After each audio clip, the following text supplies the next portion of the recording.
بسم اللہ الرحمن الرحیم۔ آج ہم تاریخ کے ایک ایسے واقعے کا گہرائی سے جائزہ لے رہے ہیں جو اکثر بحث کا مرکز بنتا ہے۔ جی بالکل، اور کافی حساس بھی سمجھا جاتا ہے۔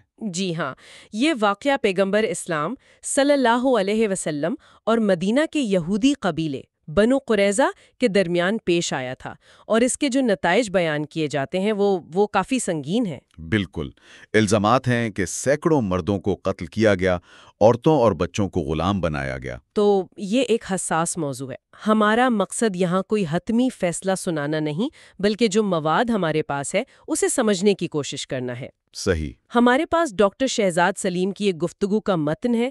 اس میں وہ اس واقعے سے جڑی کچھ آپ کہہ لیں عام فہمیوں کو دور کرنے کی کوشش کرتے ہیں اور ایک مختلف زاویہ پیش کرتے ہیں۔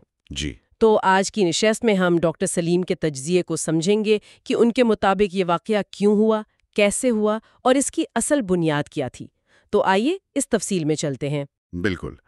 اچھا، گفتگو شروع کرنے سے پہلے شاید تھوڑا سا پس منظر واضح کرنا بہتر ہوگا۔ ہاں، یہ اچھا رہے گا۔ دیکھیں، جب نبی صلی اللہ علیہ وسلم مدینہ تشریف لائے تو وہاں ایک ملا جلا معاشرہ تھا۔ مسلمان تھے، یہودی قبائل تھے جیسے بنو قینقاع، بنو نذیر اور بنو قریظہ، اور کچھ مشرکین بھی تھے۔ جی۔ ان سب کے درمیان بقایا باہمی کے لیے معاہدے ہوئے۔ مشہور میثاق مدینہ بھی اسی سلسلے کی کڑی ہے۔ صحیح، جو ایک شہری ریاست کے اصول طے کرتا تھا۔ بالکل، اور بنو قریظہ بھی اس معاہدے کا حصہ تھے۔ وہ مدینہ کے دفاع میں شریک ہونے کے پابند تھے۔ اچھا۔ اب آتے ہیں اس واقعے کی طرف جو عام طور پر بیان کیا جاتا ہے، یعنی غزوہ احزاب، یا جسے غزوہ خندق بھی کہتے ہیں۔ ہاں، جب مکہ کے قریش اور دوسرے قبائل نے مل کر مدینہ پر حملہ کیا تھا۔ جی، محاصرہ بہت سخت تھا، مسلمانوں کے لیے بڑا مشکل وقت تھا۔ تو اس نازک موقع پر جو عام تاریخی بیانیہ ہے وہ یہ کہتا ہے کہ بنو قریظہ نے مسلمانوں سے کیا گیا دفاعی معاہدہ توڑ دیا اور حملہ وروں کا ساتھ دیا۔ جی، ان کے ساتھ ساز باز کی، یعنی ان پر الزام یہ تھا کہ انہوں نے جنگ کے دوران عین محاصرے کے وقت دشمن کا ساتھ دیا، جو کہ ظاہر ہے ایک سنگین غداری سمجھی جاتی ہے۔ یقیناً، خاص طور پر جب شہر محاصرے میں ہو۔ جی ہاں، بالکل۔ تو عام فہم یہی ہے کہ جنگ کے بعد جب محاصرہ ختم ہوا تو ان کی اس عہد شکنی، اس غداری پر ان کا محاسبہ کیا گیا۔ اچھا۔ اور یہ بھی کہا جاتا ہے کہ سزا کا فیصلہ براہ راست نبی صلی اللہ علیہ وسلم نے خود نہیں کیا، بلکہ بنو قریظہ نے خود یہ درخواست کی کہ ان کے پرانے حلیف تھے قبیلہ اوس، ان کے سردار سعد بن عبادہ۔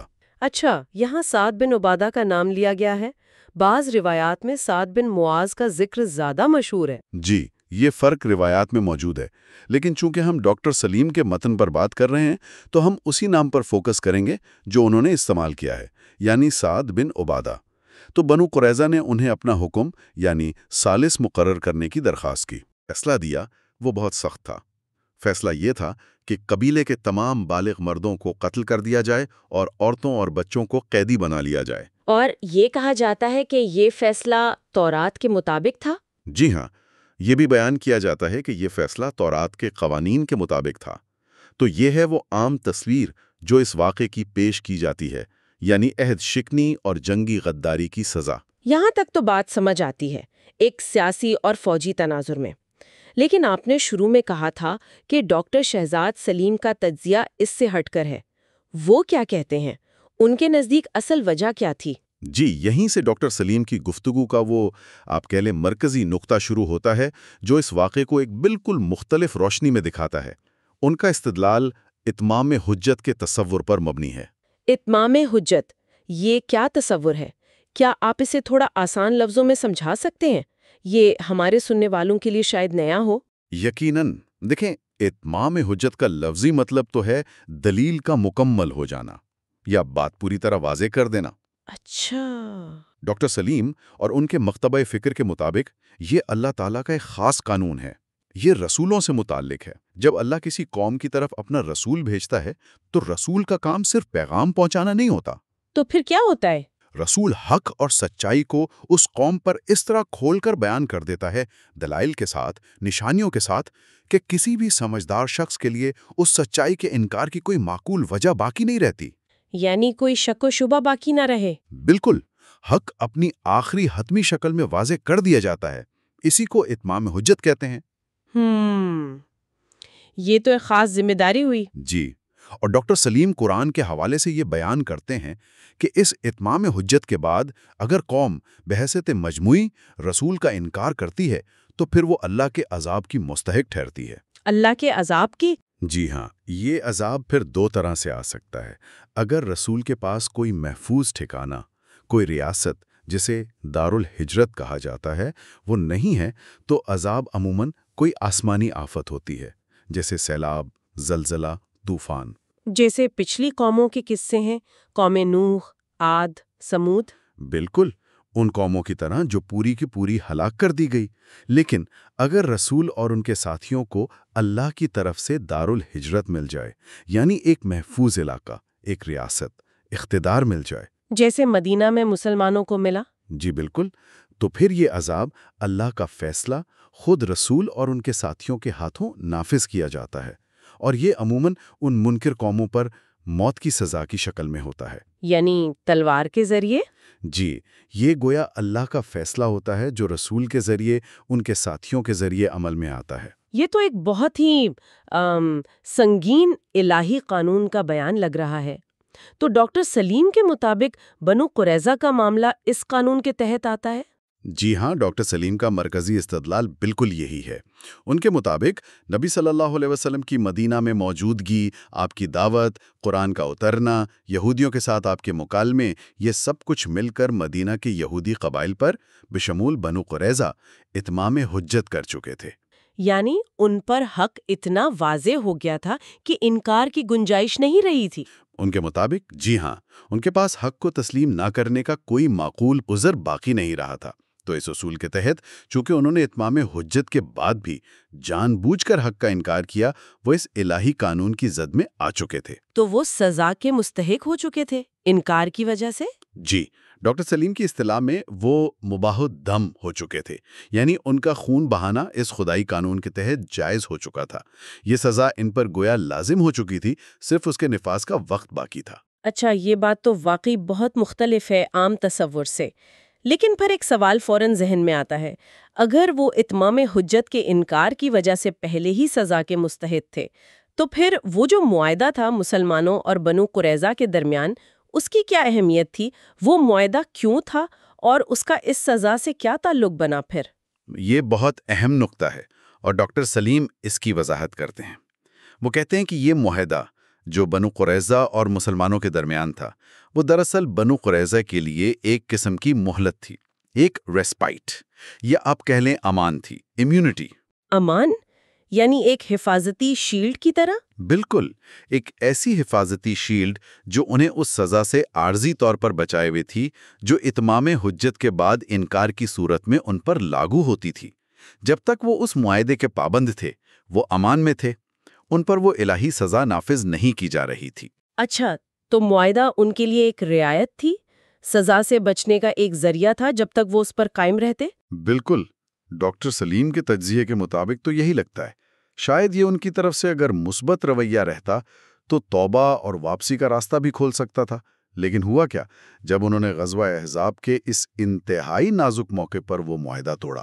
صرف توڑا نہیں بلکہ دشمنوں سے ساز باز کی۔ جی، دشمنوں سے ساز باز کی، مسلمانوں کو پیچھے سے خطرے میں ڈالا، تو انہوں نے دراصل اپنے اوپر سے وہ امان، وہ حفاظتی شیلڈ خود ہٹا دی۔ اچھا۔ تو یہاں دلچسپ بات یہ ہے، ڈاکٹر سلیم کے مطابق، کہ معاہدہ توڑنے کا عمل خود سزا کی وجہ نہیں بنا، وجہ نہیں بنا؟ تو پھر کیا؟ بلکہ اس نے اس سزا کے نفاذ میں جو رکاوٹ تھی، یعنی معاہدے کی امان، اسے ختم کر دیا۔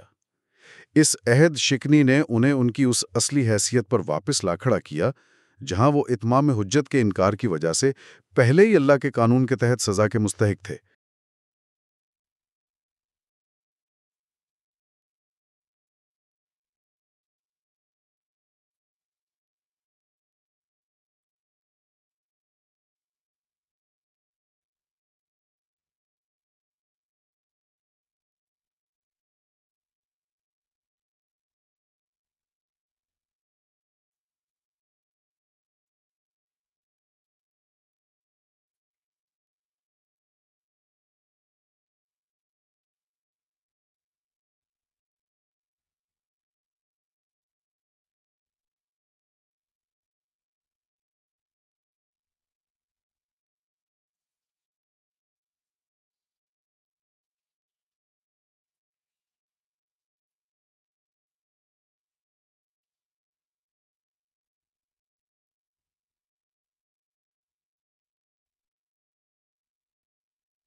یہ تو پوری تصویر ہی بدل دیتا ہے.